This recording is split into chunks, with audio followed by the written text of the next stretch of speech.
Teman-teman, bagi kamu yang sudah berusia 25 tahun, 30 tahun, bahkan di atas 30 tahun, biasanya pasti akan merasa was-was, akan merasa khawatir, dan bertanya-tanya, kapan sih saya mendapatkan jodoh?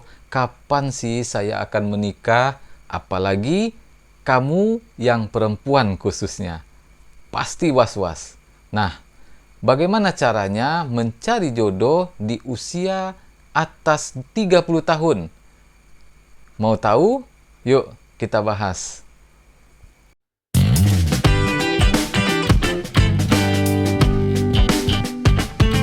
Assalamualaikum sahabat, jumpa lagi dengan saya Pak Dangwin di channel Inspirasi dan Motivasi. Apa kabar? Semoga sahabat semua selalu dalam keadaan sehat dan bahagia.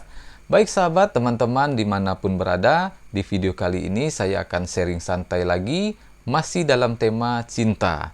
Nah, di video kali ini khususnya saya akan membahas bagaimana caranya mencari jodoh.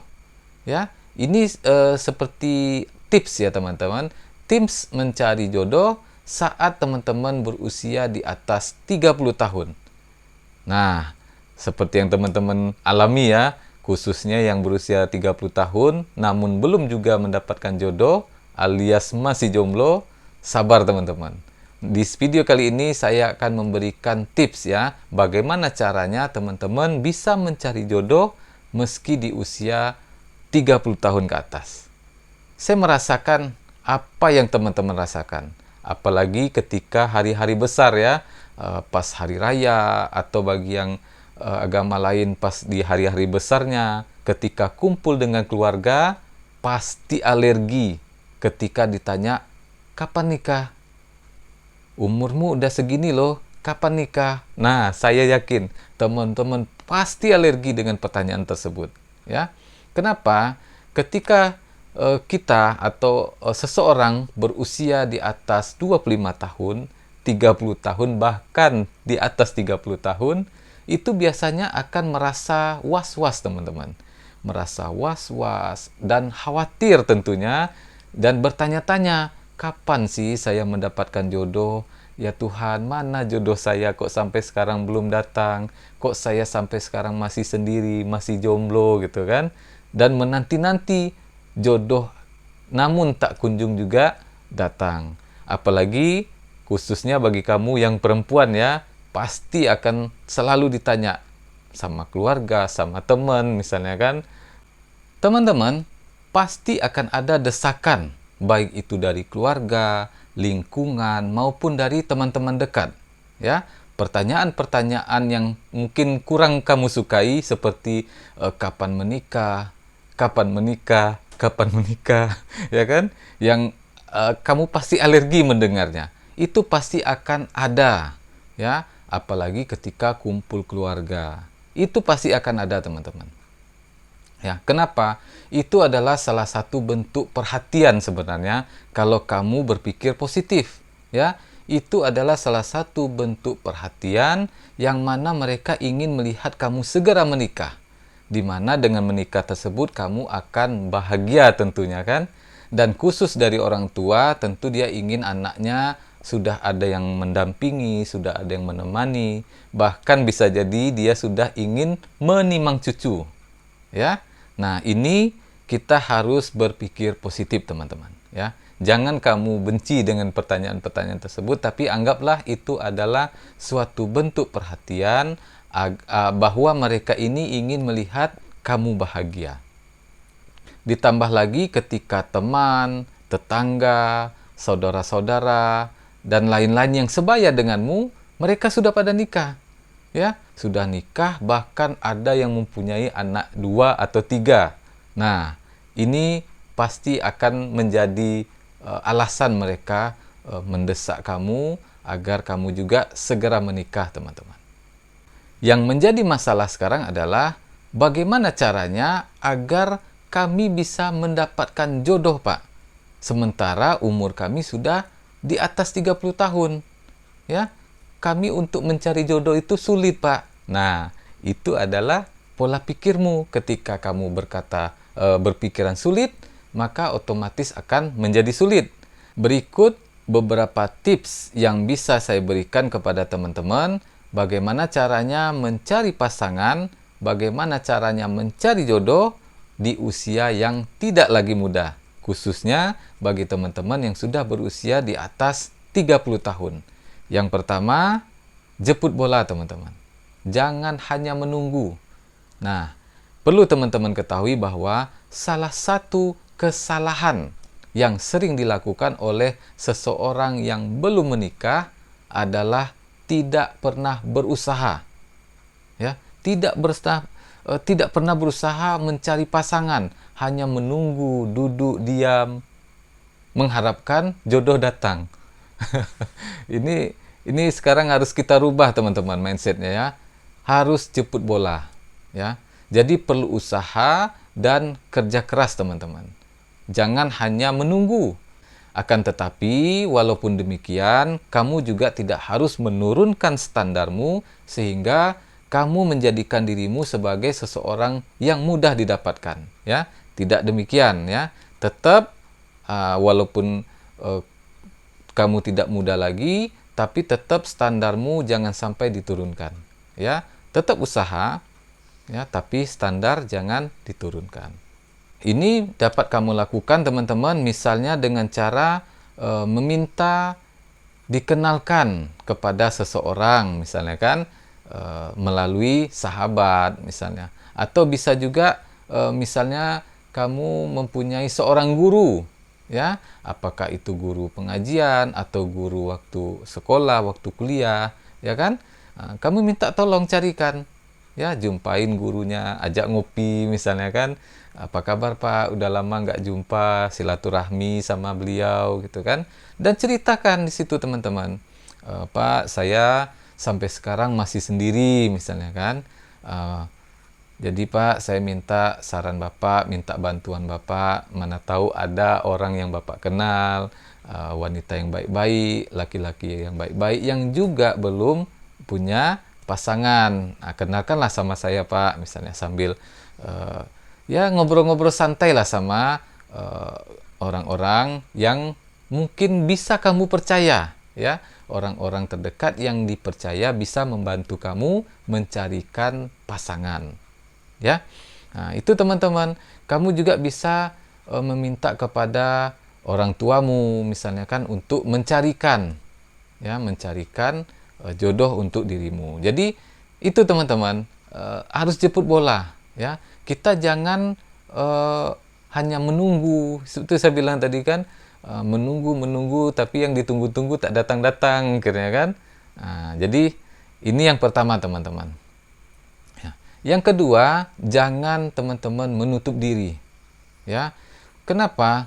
Kebanyakan orang-orang yang belum menikah itu menutup diri, teman-teman.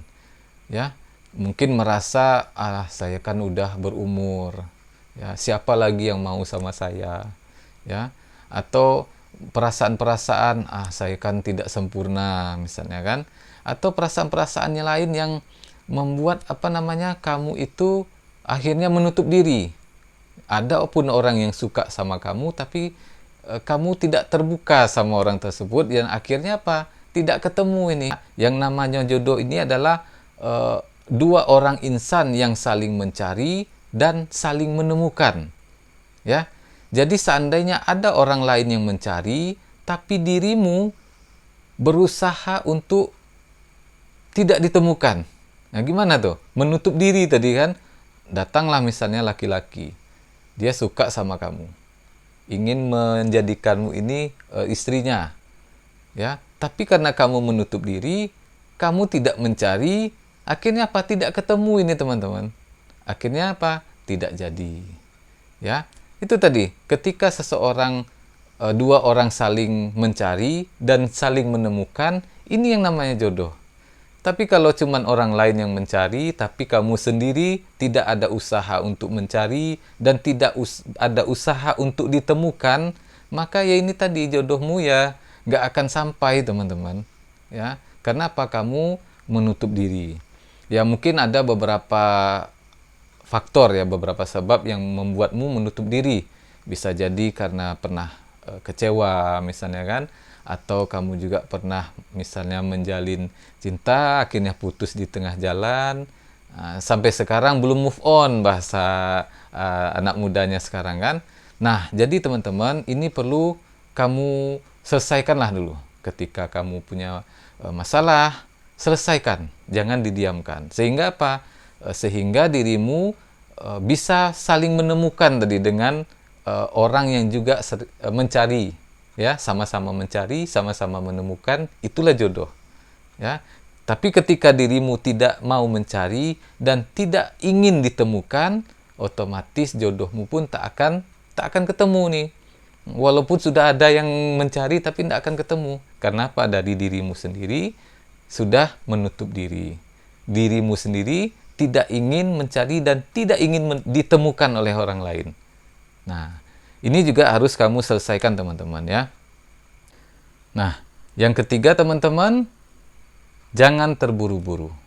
Ya, walaupun usiamu tidak lagi muda, walaupun kamu sebenarnya ingin sekali cepat mendapatkan jodoh, tapi kamu harus tetap selektif teman-teman ya. Kenapa? Seperti yang saya bilang di video-video sebelumnya, menikah itu adalah ibadah yang paling panjang. Kenapa panjang? Seumur hidup sampai maut memisahkan. Jadi teman-teman harus tetap selektif ya, tak bisa sembarangan aja terima gitu. Harus tahu orangnya bagaimana, keluarganya bagaimana, pekerjaannya bagaimana, karakternya bagaimana, agamanya yang lebih penting bagaimana. Ini harus tetap menjadi prioritas ya. Yang agak dikurangi standar itu adalah masalah tampan, cantik, ganteng. Nah, ini yang dikurangi, tapi tetap selektif dalam akhlak yang baik ya, agamanya yang baik, memiliki penghasilan, keluarga baik-baik. Ini harus tetap ya, tetap selektif teman-teman. Kenapa? Karena yang saya bilang tadi, menikah itu adalah ibadah yang paling panjang ya. Jadi jangan sampai teman-teman salah pilih. Walaupun umur tidak lagi muda, tapi tetap selektif ya. Jangan terburu-buru. Ini penting teman-teman, agar teman-teman nanti tidak menyesal di kemudian hari. Jadi teman-teman, walaupun kalian sudah berusia di atas 30 tahun, mungkin 35 tahun, tapi kalian juga harus tetap memikirkan hal ini ya. Jangan sampai pernikahan itu sebagai suatu ajang coba-coba ya. Ini salah teman-teman ya. Pernikahan itu adalah suatu hal yang sakral, sesuatu yang serius ya. Jadi tidak bisa dimain-mainkan atau dicoba-cobakan gitu. Tidak bisa. Pernikahan itu adalah sesuatu yang serius, sesuatu yang sakral. Jadi tidak ada coba-coba di sini teman-teman. Ya, itu adalah sesuatu yang serius. Kalau bisa sampai maut memisahkan. Ya. Nah, teman-teman, yang paling penting jangan dilupakan yaitu berdoa. Ya, ini adalah sesuatu yang sangat penting. Berdoalah kepada Tuhan agar teman-teman dimudahkan dalam mencari jodoh. Berdoalah kepada Tuhan agar teman-teman dipertemukan dengan jodoh yang baik, dipertemukan dengan pasangan yang baik. Yakinlah teman-teman, Tuhan tidak akan pernah salah memilih waktu dan takdir di dalam kehidupan kita. Semua ada hikmahnya. Karena Tuhan tahu apa yang terbaik untuk kita. Apa yang terbaik untuk kamu. Nah, teman-teman, demikianlah video singkat saya pada kesempatan kali ini. Semoga bermanfaat. Sampai jumpa di video saya selanjutnya. Assalamualaikum warahmatullahi wabarakatuh.